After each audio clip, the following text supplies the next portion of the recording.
Welcome back, everybody, to another episode of Southern Sorcery. Daniel here. Thanks so much for choosing to spend some time with us as we go over the reveal of the new deck list for the new Jump Scare Precon from Duskmourn coming out here in the next couple of weeks.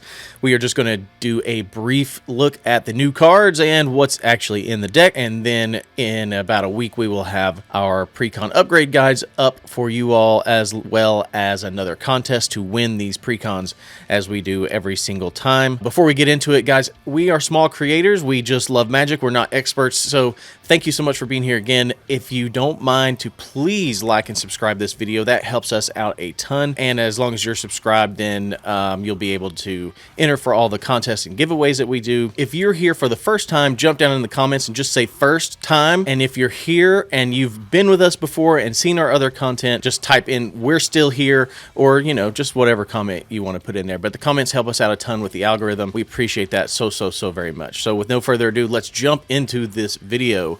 First, we've got our brand new commander. This is going to be Duskmourn, Mystery Unraveler. This card looks pretty fun. It is 2 and Simic for a 3/3 human wizard and says landfall. And for those of you that don't know, landfall means when a land enters the battlefield. When a land you control enters, manifest dread if this is the first time this ability has resolved this turn. Otherwise, you may turn a permanent you control face up. Okay, so manifest is a keyword, and manifest dread is a play on that keyword. So manifest dread says, look at the top 2 cards of your library. Put one onto the battlefield face down as a 2/2 creature, and the other into your graveyard. Turn it face up at any time for its mana cost if it's a creature card. So this is a super unique landfall commander. We haven't seen a manifest dread as a landfall trigger before, so this could be a pretty fun deck. Yeah, we're gonna have lots of 2/2 manifested cards out on the battlefield. So you just, you know, turn the card, keep the card face down. It's a 2/2 creature, and then if it's a creature card on the flip side, on the face side, you can flip it over for its actual like mana casting cost, which is super fun. And with this manifest dread, we're also going to be able to fill up our graveyard. So it's a semi landfall / graveyard strategy here. So we're going to be interacting with our graveyard a whole bunch and flipping over these manifest 2/2 creatures that we have populating our board. So with her out of the way, let's look at the other new cards that are coming out in this deck. And first up, we have Giggling Skitterspite. This is an interesting card. It is colorless 4. It is a 1/1 toy artifact creature that has indestructible. It says whenever Giggling Skitterspite attacks, blocks, or becomes a target of a spell, it deals damage equal to its power to each opponent. Okay, that's insane. It's indestructible and it deals it to each opponent. So this could be a pretty awesome card in this deck, and other decks for that matter. This could just be a really cool new card. And then it also has Monstrosity 5. When Monstrosity is a keyword, and it's and then it's for 5. So Monstrosity 5. If this creature isn't monstrous, put 5 +1/+1 counters on it, and it becomes monstrous. Great way to bump it up. That would make it a 6/6 for a 9 mana investment. And so then anytime it attacks, blocks, or becomes the target of a spell, it deals that much damage to each of your opponents. So it would be dealing 6. And guess what? There's lots of great ways to put +1/+1 counters on creatures. So this could easily slot into a +1/+1 counters deck, as it wants those kind of counters. So if you're in a deck where you can grant your stuff counters, this is a fun one. Next, after that, we have Glitch Interpreter. This is 2 and a blue for a human wizard. It's a 2/3. It says when it enters, if you control no face down permanents, return Glitch Interpreter to its owner's hand and manifest dread. So that same manifest dread keyword that our commander has, we're going to do that same thing if we don't have any already out on the battlefield. So we'll look at the top 2, put 1 into the graveyard and 1 face down onto the battlefield as the 2/2 manifest dread creature. And then whenever 1 or more colorless creatures you control deal combat damage to a player, draw a card. So that is going to include those 2/2 manifested creatures. They have no color identity, so they will qualify as the 2/2. So if you're using them on offense and swinging them out and dealing combat damage to players, you will draw a card. And it does say 1 or more, so to reap the benefit of multiple card draws, per turn you would have to deal combat damage to multiple opponents. So you can't just swing 3 at one of your opponents and draw 3 cards. You're still only going to draw 1 card if you swing all 3 at one player. So, you know, if you're only swinging to get the card draw, say against a player that has no blockers for whatever reason, you would still only draw the 1 card. Next, we have Kiana Corrupted Memory. That's the alternate commander for this deck for 2 green-blue. As long as Kiana's power is even, you may cast non-creature spells as though they had flash. And then as long as Kiana's power is odd, you may cast creature spells as though they had flash. So you're going to be able to cast either creatures at flash speed or artifacts, enchantments, and sorceries at instant speed, depending on the power, whether it's odd or even. And then whenever you draw a card, put a +1/+1 counter on Kiana. That is kind of bonkers too, because she could be freaking huge very easily. We're in blue, so you've got access to some pretty good card draw spells. Ristic Study comes to mind. But anyway, an interesting secondary commander. I think running her as a commander, you would want to build a different deck than what this one is in particular, but that could also be a very interesting Simic deck to run this card as the commander of that. Next, we have Overgrown Zealot. This is another new card. It's 1 and a green for an Elf Druid. This is a new mana dork. It's a 0/4, and it says tap, add 1 mana of any color. So an Arcane Signet with a creature body. And then it has a secondary mode where it says add 2 mana of any one color. Spend this mana only to turn permanents face up. So that's going to be, again, those 2/2 manifest creatures that we have out. You can tap this for 2 mana of any one single color to use that to pay for the mana cost of flipping that back over to its face side. So again, you can manifest any kind of card as the 2/2, but only creature cards can be flipped. Just want to make that specification. Next up, we have Shriekwood Devourer. This is 5 green for a tree folk that is a 7/5. It has trample and says whenever you attack with 1 or more creatures, untap up to X lands, where X is the greatest power among those creatures. So holy cow, this is crazy. You don't have to attack even with this creature to get the benefit. Just whenever you attack with 1 or more creatures, untap X lands. Yeah, this is setting you up for a huge second main phase, potentially, with things like we just went over that last commander, the Kiane. You draw 10 cards, put 10 +1/+1 counters. She's a 12/12, and then with Shriekwood Devour out, you swing it, and guess what? You get to untap 12 lands. I mean, that's insane. Super interesting card, especially in a landfall deck, because you're going to have tons of lands. So yeah, huge second main phases for you. Next, we've got Disorienting Choice. This is a sorcery. So moving on from our creatures into our sorceries, it's 3 and a green. It says for each opponent, choose up to 1 target artifact or enchantment that player controls. For each permanent chosen this way, its controller may exile it. Then, if 1 or more of the chosen permanents are still on the battlefield, you search your library for up to that many land cards, put them onto the battlefield tapped, then shuffle. So a kind of bizarre, interesting, unique ramp spell. So it's 4, and then you choose a artifact or enchantment for each player. So you want to make sure that all of your opponents have a target artifact or enchantment for you to choose. And then they have the choice. They can either exile it, so it's pseudo removal because it gives them the choice. They can either exile it. If they don't exile it, you go get a land. So a unique little ramp spell that is pretty interesting. I dig it. I think it could be cool. Next, we've got Zamon's Hypothesis. 3 blue, and it's an instant. It says you may put a +1/+1 counter on a creature. Then choose odd or even. Return each creature with power of the chosen quality to its owner's hand.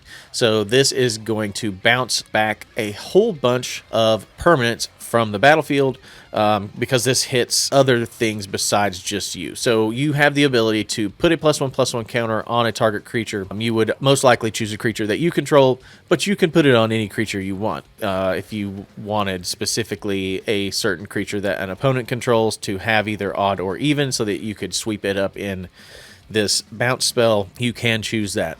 But most likely you're probably going to pick something of your own that you want to keep, and then you're going to pick odds or evens and bounce everything else back. So definitely an interesting bounce spell. You know, could potentially be a somewhat one-sided board wipe. 0 is even. It does specify that. So even if you have a lot of tokens, you could choose 0 and then keep all of your tokens and then bounce everybody else's stuff potentially. So yeah, definitely cool new spell. Next, we have some new enchantments. We have got Experimental Lab / Staff Room. So a 2-part spell. It's a new kind of card. It is an enchantment and it is a room. So for room cards, they're pretty cool, but basically you cast one half of the spell and then it hangs out, and then you can at a later point cast the other half of that spell. So this one, the first side is Experimental Lab for 3 and a green. When you unlock this door, manifest Dread, then put 2 +1/+1 counters and a trample creature, a trample counter onto that creature. So a target creature is going to get 2 +1/+1 counters and a trample counter. So that's pretty cool. And then the other half is Staff Room, and it is an additional 2 colorless and a green. Whenever a creature you control deals combat damage to a player, turn that creature face up or put a +1/+1 counter on it.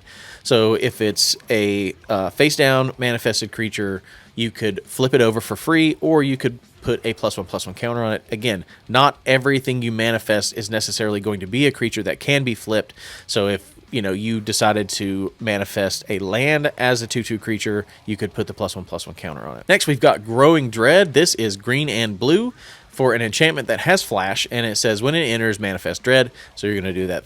You're going to do the thing again, and then whenever you turn a permanent face up, put a +1/+1 counter on it. So it's just going to buff those as you flip them. Then we've got They Came From the Pipes. This is our last new card for 4 and a blue. It says when it enters, manifest Dread twice, so you're going to do the thing 2 times. And then whenever a face-down creature you control enters, draw a card. So that's great. We've got a lot of ways that we want to manifest in this deck. And so this is going to be a card draw payoff every single time we manifest Dread.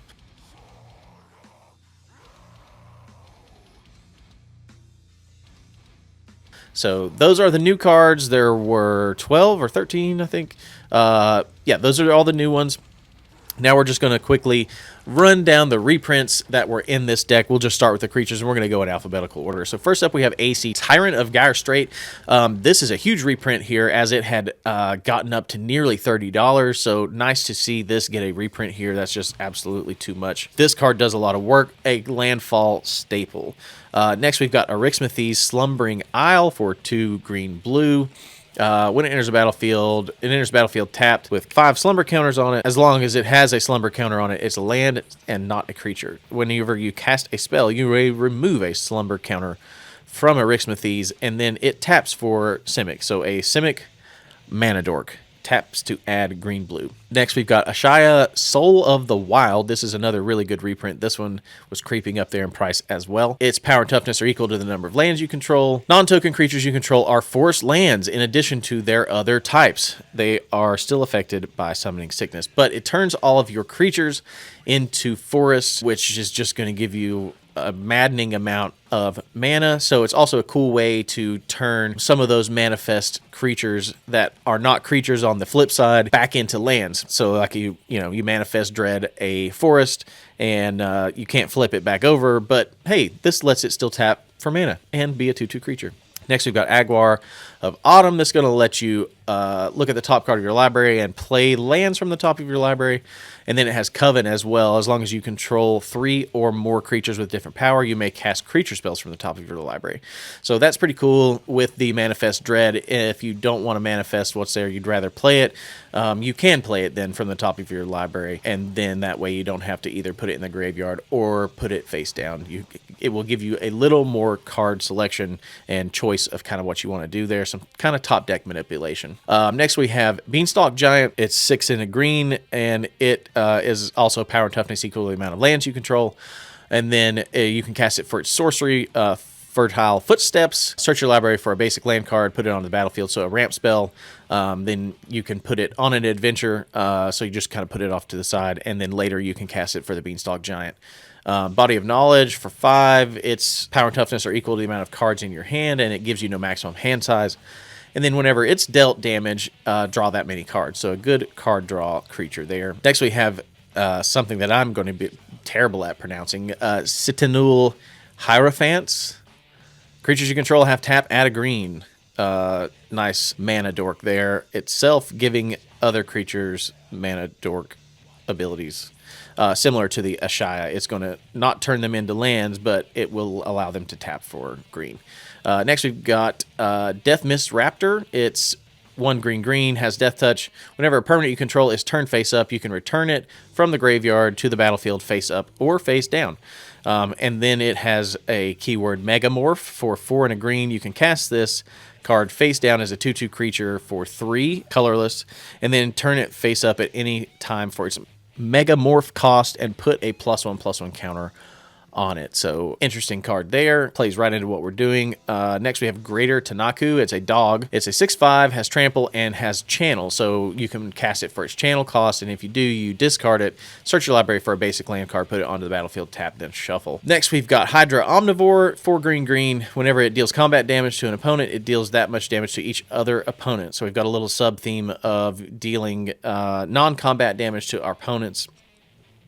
That's always super helpful because sometimes you just can't get through a wall of blockers, but guess what? You can with this card. Next, we've got Kefnet the Mindful, 2 and a blue. It has flying and indestructible. It can't attack or block unless you have 7 or more cards in your hand.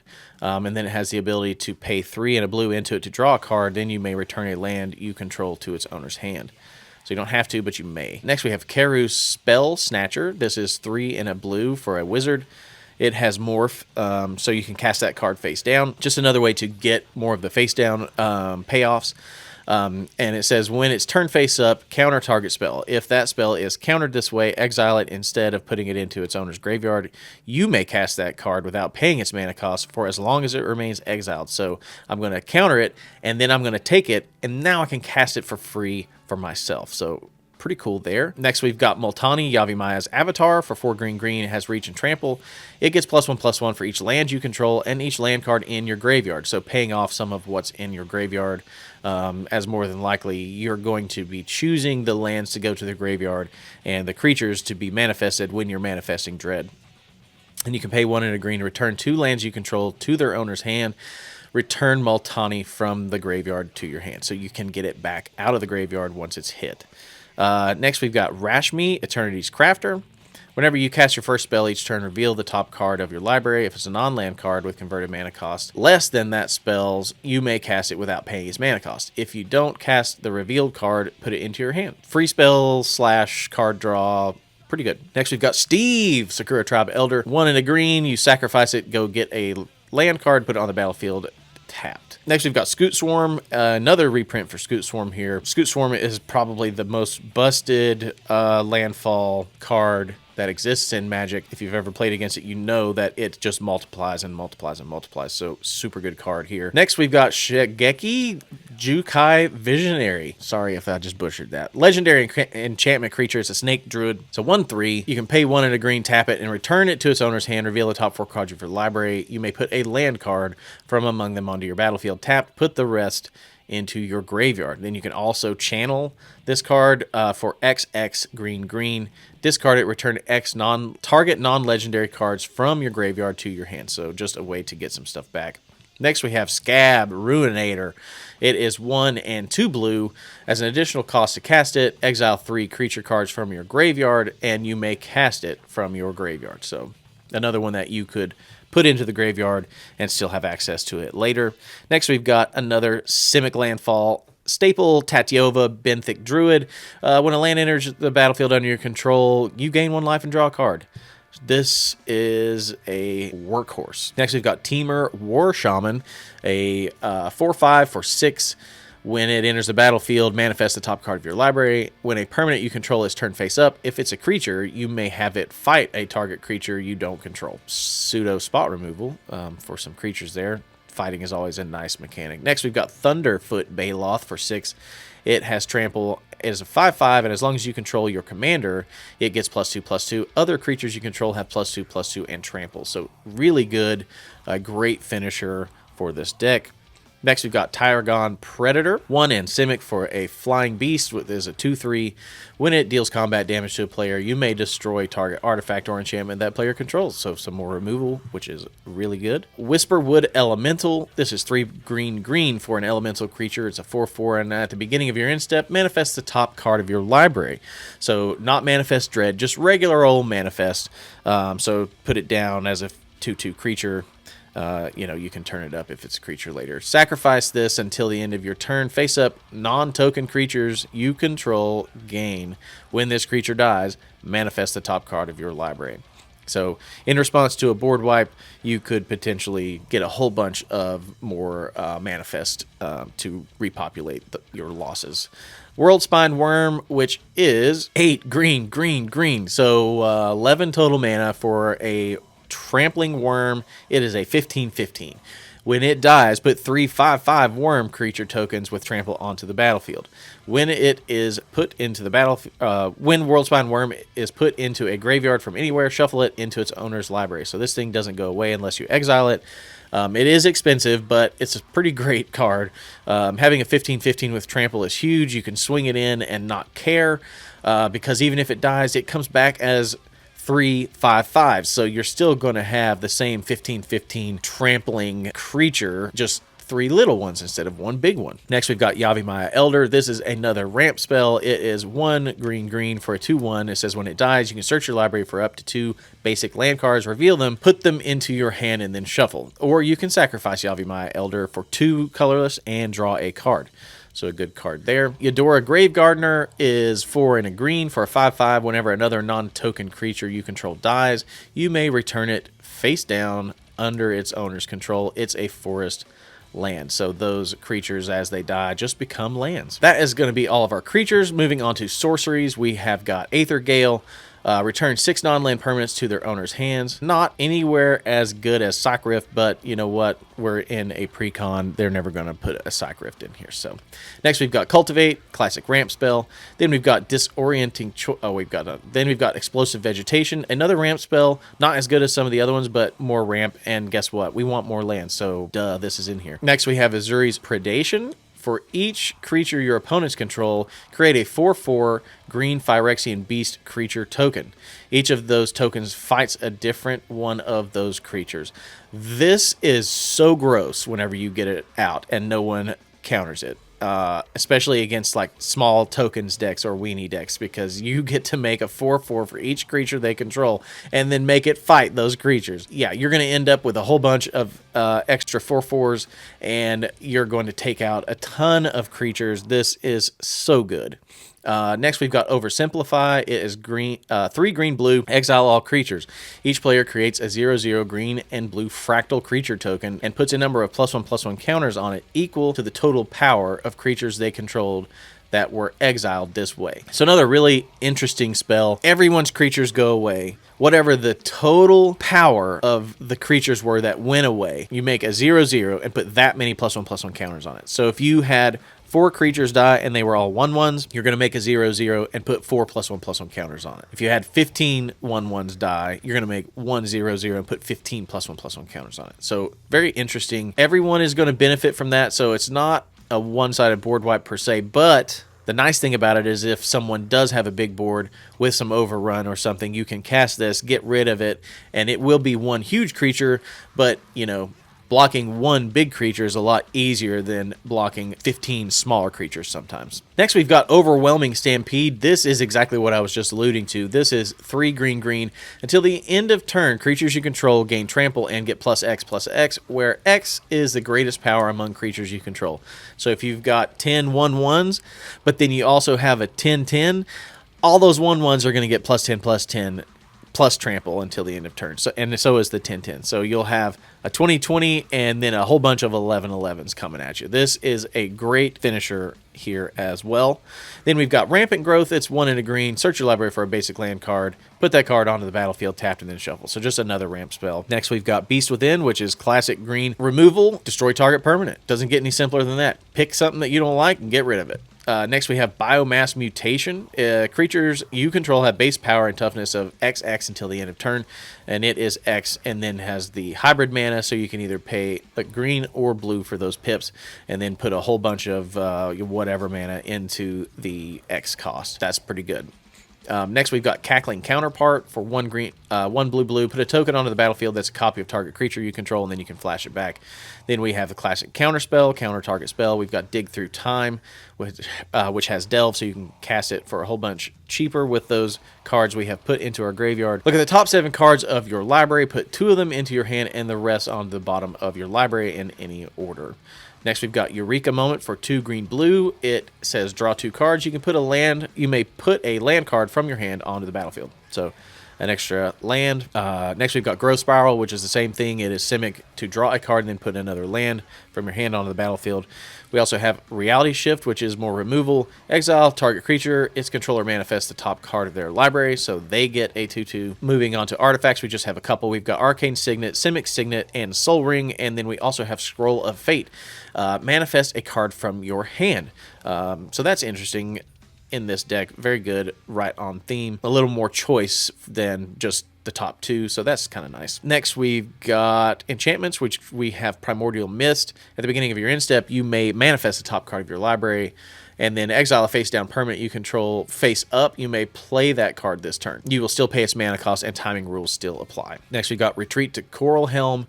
Has a landfall trigger when it enters a battlefield under your control. Choose 1. You may tap or untap a target creature, or you can scry 1.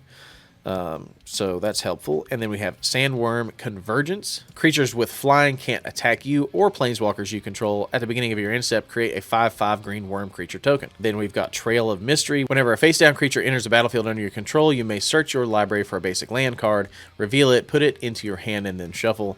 Whenever a permanent you control is turned face up, if it's a creature, it gets +2/+2 until the end of turn. Next, we've got Wilderness Reclamation. At the beginning of your end step, untap all the lands you control. Pretty good in a landfall deck. And then from there, we've got our lands. Yeah, so this looks like a pretty fun precon. Definitely a unique take on landfall. Really mixing that hard in with the manifest mechanic. Manifest Dread seems pretty interesting. I'm excited to play this. Let us know what you think. Are you excited to play this? Again, if you like this kind of content, please consider liking this video, subscribing, and dropping a comment. It really helps us out with our algorithm. Again, we're not experts. We just love Magic. We love talking about Magic. We love playing Magic, and we love sharing our thoughts and ideas with you guys here on YouTube. So, again, please smash that button. Ring the bell too for notifications. That way you'll get a notification every time we upload a new video. Be sure you also check out our social media accounts. We've got them all over the place. They'll be down in the description of this video. Jump down there. Come and hang out with us. We reply to all of our comments. So if you're a new player and you have comments, questions, we will do our best to jump down there and answer those. If we don't know the answer, we'll reach out to our judge friends and we'll find the answer for you and we'll comment that back. So everybody have an awesome day and we'll talk to you later. Bye-bye.